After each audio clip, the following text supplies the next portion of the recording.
হয়, কাকে পছন্দ হয়, কার জীবন ধারাটা তোমার সহজ লাগে।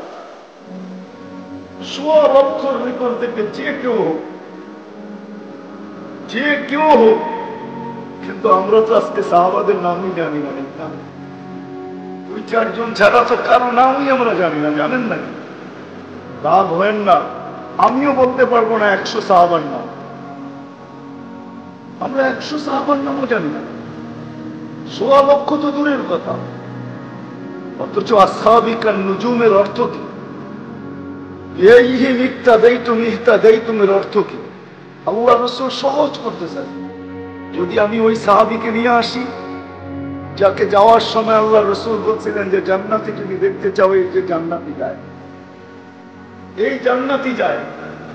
ব্রাহ্ম লোক আয়েশা আল্লাহ রাসূলকে চিনেন না। আল্লাহ রাসূল যেই কুরবানি সে ট্যাগ দিয়া বসে আছেন, ওটার ভিতরেই উট বাঁধছেন। বান্দা জিজ্ঞাসা করতেছেন, মান মিনকুম মুহাম্মদ, তোমাদের ভিতরে মোহাম্মদ কে? গ্রাম্য তো সবাই দেখায় দিচ্ছেন উনি তো বলছে আপনার প্রতিনিধি আমাদের কাছে আসছে, 5টা জিনিসের দাওয়াত দিচ্ছেন, ঈমান, নামাজ, রোজা, হজ, যাকাত। আল্লাহ রাসূল একটার ব্যাপারে ইল্লা আন তাতাওয়া বলেন না, বলছে ঈমান ঠিক আছে।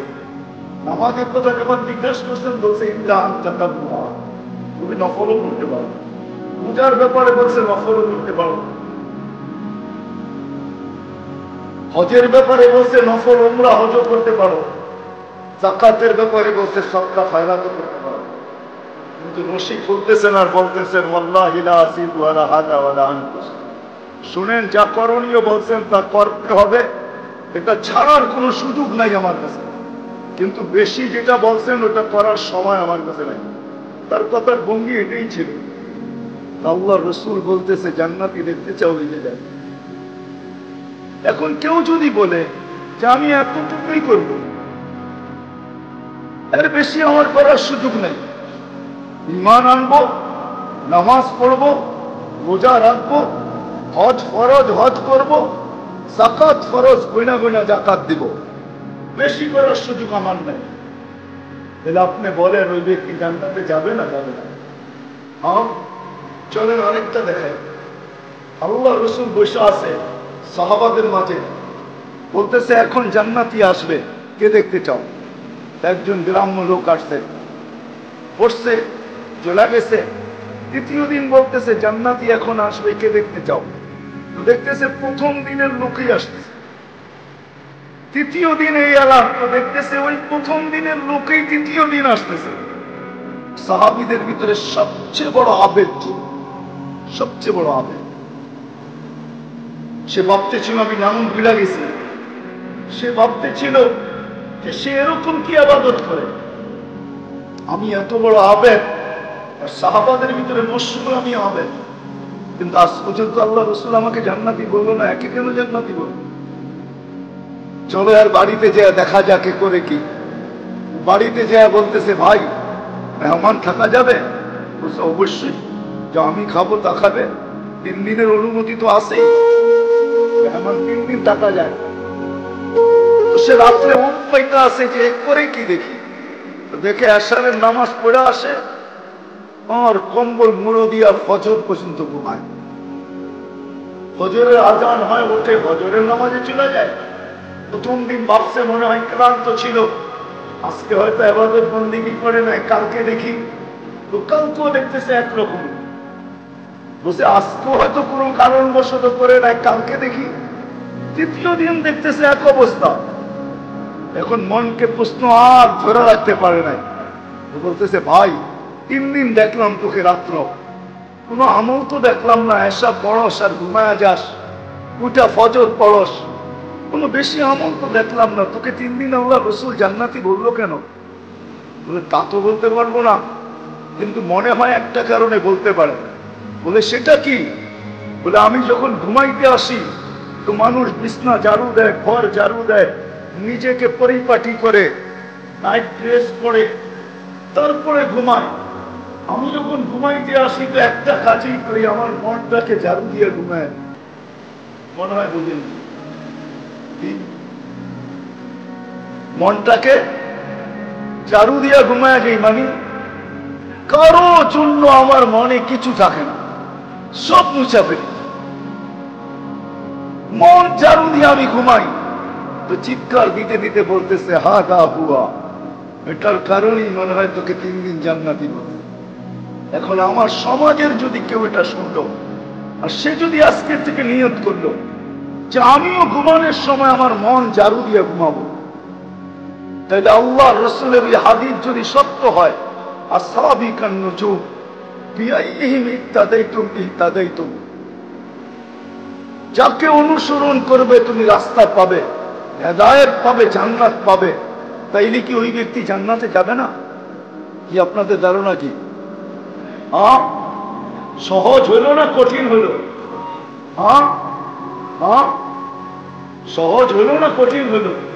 সহজ। এরকম হাজারো নিয়ে আসা যায়, 1.25 লক্ষ সাহাবা, শানে সাহাবা, আমি সাহাবা নিয়ে বলতে চাইছি। এই জন্যই সাহাবায়ে কেরাম ওনারা জানতেন যে আমাদেরকে নবী রাসূলুল্লাহ সাল্লাল্লাহু আলাইহি ওয়াসাল্লাম মডেল বানায় দিয়েছেন।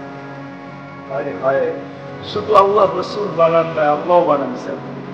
যদি আল্লাহ মডেল না বানাইতেন তাহলে কোরআনে এই আয়াত কোনোদিন আসতো না। আমিনু কামা আমানান নাস, ইমানদার বলো। তাহলে ঠিক আছে, তুমি তোমার ইমানটাকে যাচাই কোথায় করবে? রাস্তায় সোনা পাইলেন, আপনি বললেই তো সোনা হবে না। সোনার দোকানে যেতে হবে, কষ্টি পাথরে ঘষতে হবে, মেশিন দিয়া চাষ দেখতে হবে এটা সোনা কিনা। কালার সোনার হইলেই তো সোনা হবে এমন তো না। প্রতিনিয়ত আমাদের মিডিয়ায় আসে কত মানুষ ধোঁকা খাইতেছে, আসলে সোনা না, সোনা বইলা তাকে লুটা নিয়ে যাইতেছে। কখনো মহিলারাও ছলনায় পড়া যায়, রিক্সাওয়ালা ধোঁকা দিয়ে চলে যায়। খালাম্মা বইলা, খালাম্মা একটা জিনিস পাইছি, আপনাকে ছাড়া কাউকে বলবো না, আমি তো গরিব মানুষ, কাকে দেখাবো, মনটা চাইলো আপনাকে দেখাই, আপনার যদি পছন্দ হয় যা মনে চাই দিয়া দিয়ে। কিন্তু দেখা যায় মহিলা এটা কিনা নিয়ে যখন বাড়িতে গেছে আর স্বর্ণকারের কাছে গেছে তো বলে এটার কালারই সোনা, এটা আসলে সোনা না। সত্য এরকমই। আল্লাহ কোনদিন বলতেন না আমিনু কামা আমানান নাস।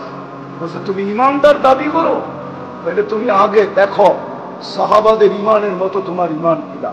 ওটা হলো কষ্টি পাথর, ওইখানে কুশা দেখো। ফাইন আমানু বিমিসলি মা আমানতুম বিহি ফাকাদ ইহতাদাও। এটা কোরআনের আয়াত কোনদিন আসবে। বিদায় মেরে দোস্ত, সাহাবাদের সম্মান জানা জরুরি। কেননা সাহাবা ব্যতীত আপনি মুহাম্মদুর রাসূলুল্লাহ চিনলেন না। কোরআন বলে, কোরআন মুহাম্মদুর রাসূলুল্লাহ ছাড়া আপনি যতই দাবি করেন আমি আল্লাহকে চিনি, আমি মানি না, আমি মানি না। কেননা কোরআন বলে হুয়াল্লাযী আরসালা রাসূলাহু বিল হুদা, হুয়াল্লাযী, আল্লাহ কে? আল্লাহ বলে মুহাম্মদ রাসূলুল্লাহ। আমার বন্ধুর দিকে তাকায় দেখো, তাইলে আমাকে তুমি চিনবে আমি কে। যদি এটাই না হইতো তাহলে কোরআন এই কথা বলতো না, ওয়া ইন তুতিউহু তাহতাদু। আমার বন্ধুর গোলাম যদি হইতে পারো হেদায়েত চাইতে হবে না, আমি যায়া মালা পড়াই। তাহলে কোরআন এই কথা কোনদিন বলতো না। মান আতা আর রাসূল ফাকাদ আতা আল্লাহ। আল্লাহ নিজের ইতাআতের কথা কোরআনে এককভাবে কোথাও বলেন না। জিনিস পড়া নিজের ইতাআতের কথা যে শুধু আমাকেই মানো, এককভাবে কোরআনে কোথাও বলেন না। যেখানে নিজের মানার কথা আসছে ওইখানে রাসূলকে অ্যাড করছে। আমাকে মানো, আমার রাসূলকে মানো, কিন্তু রাসূলকে মানা এককভাবে মানার কথা কোরআনে বহু জায়গায় আছে। ওয়া ইন তুতিউহু তাহতাদু। আমার বন্ধুকে মানতে দেরি হেদায়েতের মালা পড়াইতে দেরি করবো না। যে হেদায়েত তুমি প্রতি রাকাতে রাকাতে চাও, সূরা ফাতিহার ভিতরে তুমি চাও, শুধু চাইতেই আছো, তুমি জানো না হেদায়েত কোথায় রাখা আছে। হেদায়েত তো আমি আমার বন্ধুর কাছে রেখা দিছি, আমার বন্ধুর গোলামির ভিতরে রেখা দিছি। মান আতা আর রাসূল ফাকাদ আতা আল্লাহ। আমাকে মানতে চাও, তাহলে আমাকে মানবে তো মানবে কি করে? এখানে প্রশ্ন আছে, আমি প্রশ্নের দিকে যেতে চাই না। আল্লাহকে মানা এত সহজ? যাকে দেখা যায় না তাকে মানবেন কি করে? যার কথা শোনা যায় না তাকে মানবেন কি করে? যাকে ধ্যান ধারণা আনা যায় না তাকে মানবেন